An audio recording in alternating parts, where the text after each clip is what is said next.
Tonight, I planned to unwind at a play, but my mother-in-law had other ideas.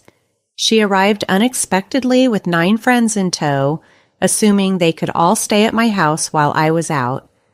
Despite my previous plans, she insisted they leave their belongings at my place and asked if I could prepare dinner and sleeping arrangements for them as if my night was theirs to plan. Caught off guard by her audacity and the necklace she wore, an item I cherished, my frustration boiled over. I couldn't take it anymore. "I'm actually about to leave for a trip," I informed her, a statement that took her by surprise. It was the breaking point after enduring her relentless demands. "Please return that necklace," I finally asserted, demanding the respect and boundaries long overdue. My name is Julie, a 32-year-old who transitioned from an administrative role to teaching computer classes after marriage. My husband, Eric, runs his father's company and often appears preoccupied with its challenges. Our moments of respite, like our cherished movie dates, bring him visible relief, a sight that warms my heart. Although I've always been more of a listener than a speaker, with Eric's encouragement, I'm learning to voice my thoughts more confidently. My older brother has always been protective, and while I once found that stifling, I now see it as a form of support, much like what Eric provides. Eric's brother, who serves as vice president of their father's company, and his wife, Catherine, who is about my age, are also a part of our intertwined lives. Catherine, Eric's sister-in-law, has always been a person I admire. She's ambitious, dependable, and kind-hearted. What truly stands out is her assertiveness and the way she confidently expresses her views. She also possesses a remarkable ability to be understanding and adaptable. Witnessing her stand up to our mother-in-law was nothing short of impressive. Unfortunately, Catherine and her husband live quite far away, which means we don't see each other as often as I'd like, something I often find myself regretting. On the flip side, our mother-in-law carries herself as if she owns the company, being the president's wife. She's always brimming with confidence, but her stubbornness and arrogance are unmistakable. She often pressures me, insisting, "Julie, you're Eric's wife, the president. You should quit your job as a computer instructor and fully support your husband." While Eric stands by my choices, her dissatisfaction is palpable, and I'm thankful we don't live too close to her. I've always hoped for a simple, peaceful life with Eric, perhaps with children in the future. However, everything took a sudden turn when Eric's father passed away unexpectedly from a heart attack. It was a shock to us all, and it left Eric and his brother to figure out the next steps for the family business. During this turbulent time, Eric decided to relocate to Philadelphia to work at the company's main office, and his brother stepped up as the new president, with Eric as vice president. We found a cozy house in Philadelphia, slightly removed from the hustle and bustle and a bit far from the nearest train station, but in a peaceful, safe area, bathed in sunlight. It promised a comfortable life. With all the changes at work, Eric often returned home late, so I took it upon myself to ensure our home was a warm, welcoming place. I prepared healthy meals to support him through these trying times. As the weeks rolled into a month, Eric's appreciation for my efforts was evident. "I'm back. I'm starving," he'd announce, and I'd respond with a smile, "Thanks for working so hard. I'll make dinner." One day he mentioned, "Hey, Julie, my mom wants to visit this weekend. Is that okay?" Considering she might be feeling lonely since the passing of Eric's father, I was more than willing to welcome her. "Of course," I replied, although aware that we still had some tidying up to do. "She's welcome," I assured Eric, and he quickly said he'd let his mom know. He then suggested inviting his brother and Catherine too, to which I happily agreed. It might sound odd, but relocating here meant I could see Catherine more often, which turned out to be a delightful surprise. That weekend, we gathered to catch up and reminisce about my father-in-law. It was bittersweet. Sadly, Dad's gone, but I didn't want to stay sad forever. my mother-in-law shared, revealing a new hobby she'd picked up. She looked effortlessly elegant as usual, today accented by a stylish light purple scarf. And although she seemed a bit thinner, her presence remained commanding, especially when advising Eric and his brother on business matters. Since the passing of my father-in-law, I noticed she became more exacting with me. "Julie, we're running out of drinks. Could you go buy some?" She directed towards me, but then Catherine offered to go. "Oh, could you? That would be helpful," she responded to Catherine, her tone noticeably softer than how she spoke to me. I suspected she was perhaps struggling with her grief, so I chose to overlook her sharp comments for the time being. After dinner, Eric kindly drove everyone home, marking the end of the night. However, this was just the beginning of more frequent visits from my mother-in-law, who soon began critiquing how I maintained the house, voiced complaints about Catherine, and even started rummaging through our fridge uninvited. "Julie, Eric is so busy right now. You should watch the meals you prepare for him. What if he gets sick too?" she cautioned me one day, followed by a remark about some leftover trash. "Can't you clean up properly?" Her criticisms seemed endless, a way to pass the time, but they were always directed at me, never at Catherine, who she'd quickly dismiss, claiming other engagements. It wasn't that she disliked me, but perhaps she found it easier to boss around someone who seldom argued back, unlike Catherine, who always stood her ground. This environment made me consider getting a job, just to spend less time at home. Despite securing a job, the situation at home with my mother-in-law only intensified. "Julie, we're out of teriyaki sauce, so pick some up while you're out," she'd command, even as she brought leftovers to take back with her. Her entitlement often left me speechless, especially knowing she could easily afford such things herself.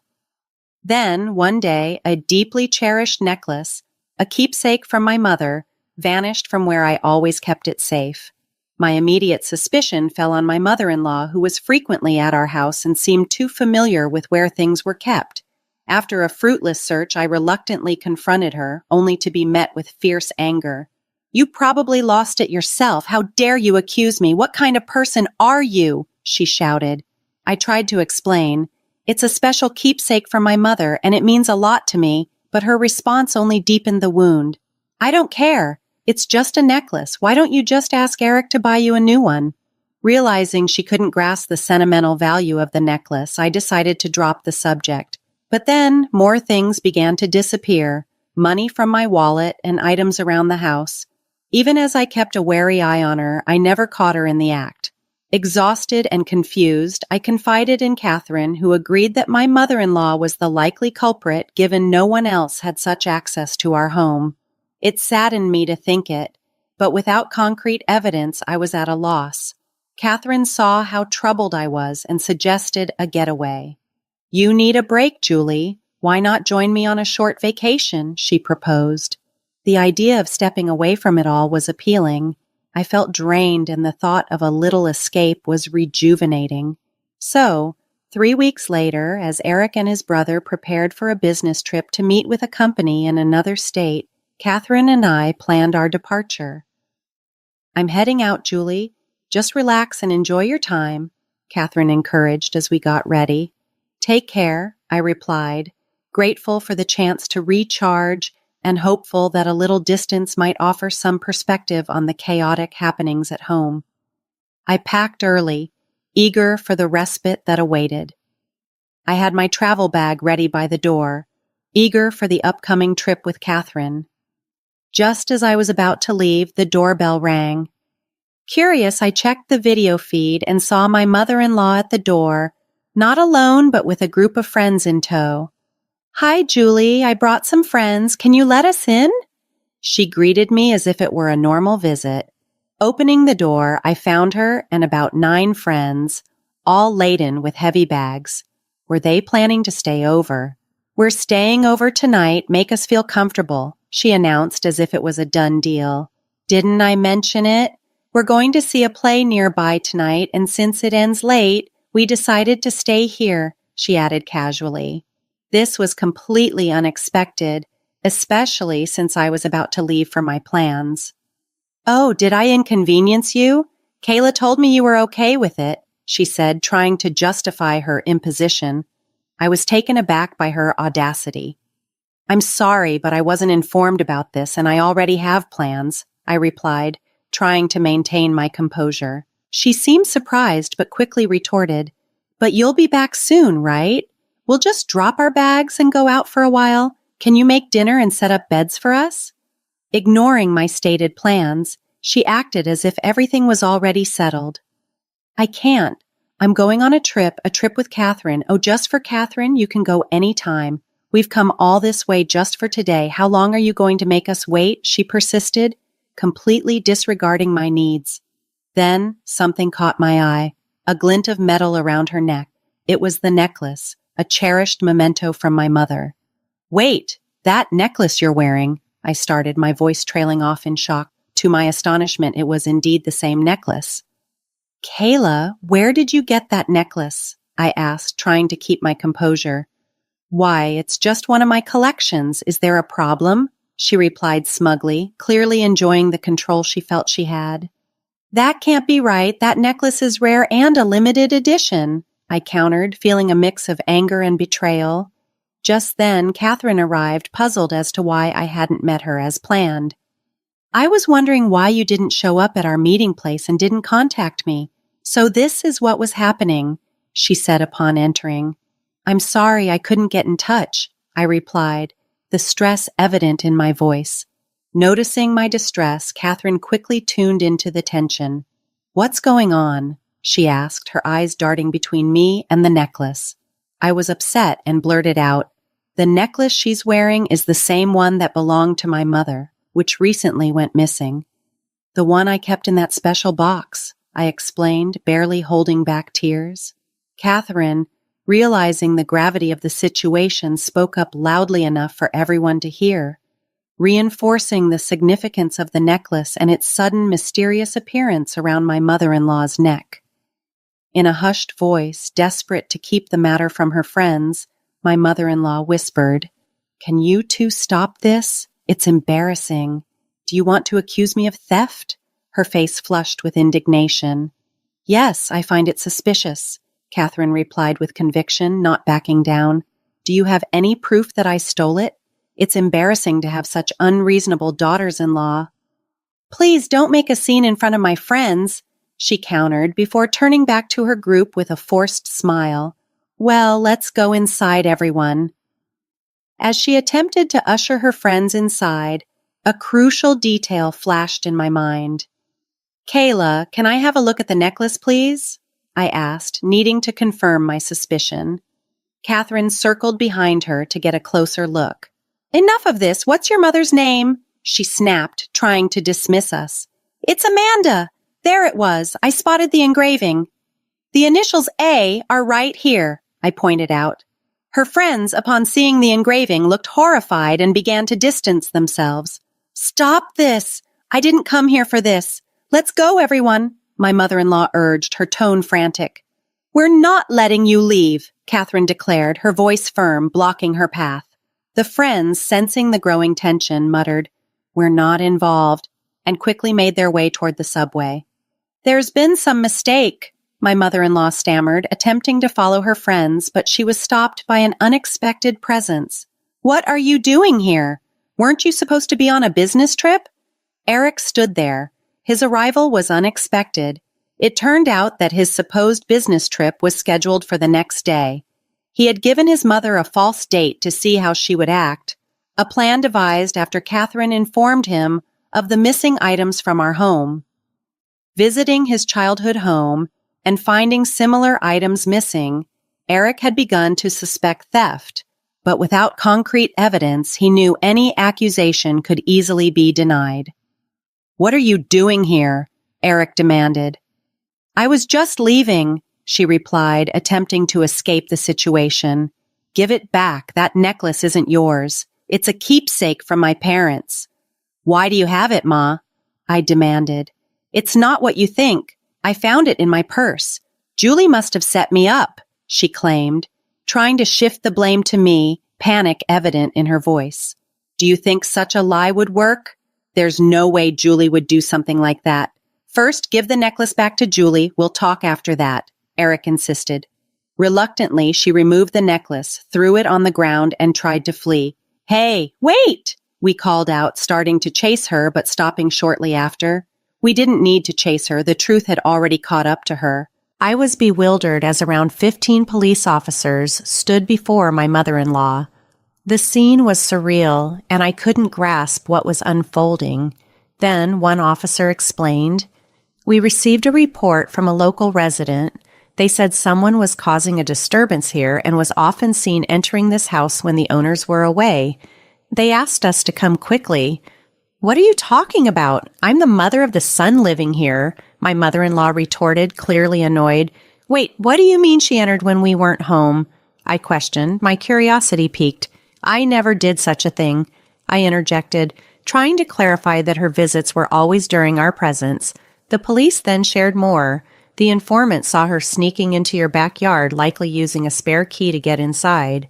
Indeed, we had a hidden spare key under a plant pot in the backyard." This revelation sent a chill down my spine and suddenly made sense of the missing items. Eric had suspected something and planned to observe her actions today, but this turn of events was beyond his expectations. "Mom, why were you coming into our house when we weren't home?" Eric demanded an answer. "It's all lies. Are you going to believe some unknown person's story over me?" She shot back. "But you did have my precious necklace, didn't you?" I pressed her further. "I told you I found it in my purse." My mother-in-law maintained her story. One officer intervened. "Let's talk about this at the station." "But I didn't do anything. Eric, say something," she pleaded. "Mom, stop this. I can't understand why you did this," Eric said, his tone firm. Hearing her son's words, my mother-in-law seemed momentarily defeated and collapsed to the ground. However, just when it appeared she had given up, she burst into a rage. "After your father passed away, I felt so lonely. Seeing her always so cheerful, I couldn't stand it. I wanted her to feel the pain I felt," she confessed, her emotions raw and turbulent. Eric was visibly shaken by her irrational justification. Feeling the need to address the situation directly, I stepped in front of an increasingly upset Eric. "Kayla, I understand where you're coming from. Perhaps I've been too dismissive of our interactions. However, stealing and causing distress is an entirely different matter. Did you want to upset me? Is that what you were aiming for?" "Don't be ridiculous," she snapped back. "Did finding joy in pushing someone to their limits with such twisted actions fill the void of your loneliness?" I asked, trying to understand the depth of her actions. "Shut up! What do you know about me?" she yelled, unwilling to confront the reality of her actions. She responded defensively, "If you're feeling low, you should just tell us. We can't read minds." I attempted to calm her with reason. "Don't mock me. Why would I confide in you, you useless daughter-in-law?" she retorted angrily. "Mom, Julie has a point," Eric chimed in, trying to mediate as the tension escalated. The police, observing the situation deteriorate, intervened and suggested relocating to the station. "Are you actually going to arrest me? I can't believe this," she protested vehemently. Despite her objections, based on multiple eyewitness reports of her unauthorized entry and suspicion of theft due to her possession of my belongings, the police decided to detain her. My mother-in-law was arrested on charges of unlawful entry and theft, continuing to assert her innocence, demanding legal representation, and refusing the meals provided. During a visit, her father expressed his disappointment and encouraged her to sincerely contemplate her actions. His stern reprimand prompted her to tearfully apologize, showing a rare submission to his authority, the only one she seemed unwilling to defy. He cautioned her that without genuine introspection, she should not expect a welcoming return home. Reluctantly, she seemed to acknowledge the gravity of her situation. Perhaps the loss of her husband had left my mother-in-law adrift, her flashy attire and jewelry serving as armor against her insecurities. I pondered if her disparate treatment towards me and my sister-in-law was merely a facade masking her vulnerabilities. Nonetheless, her unchecked desires and poor impulse control remained distinct issues. It was evident that her flawed judgments had led to this unfortunate situation. I was stunned by how quickly things had escalated, especially after discovering that my mother-in-law had been using a spare key to enter our home surreptitiously. The thought of someone intruding into our personal space uninvited was deeply unsettling. Fortunately, our vigilant neighbors across the street, particularly the wife who worked from home, had noticed her suspicious behavior and reported it. I am immensely thankful for their brave intervention, which has since allowed us to live more peacefully, ensuring our safety. We updated our home security by changing all the locks and stopped placing a spare key outside. Eric decided it was best to sever ties with his mother, insisting that she refrain from contacting us in the future. He even warned that legal measures would be taken if she attempted to reach out after her release. Following her release, she returned to her childhood home in the countryside and surprisingly adopted a simpler way of life, a stark contrast to her previously extravagant lifestyle. Under the watchful eye of her father, she began to contribute to household chores from dawn. I genuinely hope this change gives her a chance to contemplate her previous actions. In the meantime, my father moved in with us, primarily to safeguard against any unexpected visits from my mother-in-law. His presence is not only a security measure, but also a comfort to us during an exciting time. I am expecting our first child. The prospect of becoming grandparents has brought a new level of joy and support from Eric, enhancing the warmth and resolve in our household. While material things may offer momentary pleasure, it's truly the company of loved ones that enriches our lives. As we settle into our current living situation, surrounded by family, we are dedicated to maintaining the tranquility and joy in our daily lives, cherishing the serene and supportive environment we've cultivated.